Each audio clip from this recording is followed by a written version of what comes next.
Assalamualaikum warahmatullahi wabarakatuh. Saya Uswatun Hasanah. Di sini saya akan menjelaskan unsur-unsur ijma' dan syarat-syaratnya. Berikut ada beberapa unsur beserta syaratnya yang ada dalam ijma'. Yang pertama, ada kesepakatan.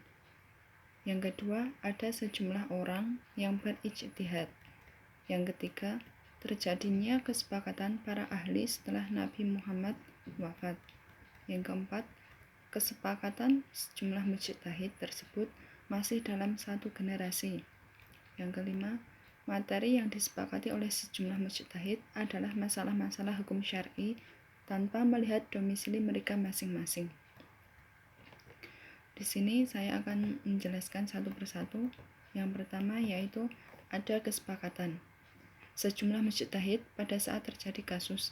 Kesepakatan itu harus diawali pandangan masing-masing mujtahid dan kesepakatan itu dinyatakan secara tegas oleh masing-masing mujtahid bahwa ia sependapat dengan mujtahid lain. Yang kedua, ada sejumlah orang-orang yang berijtihad.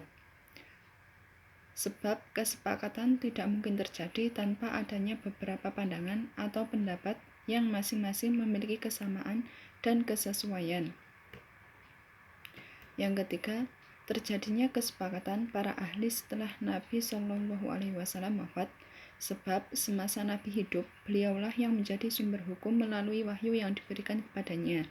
Sehingga jika ada kesepakatan atau ijma', maka jadilah kesepakatan tersebut sebagai sunnah takriri.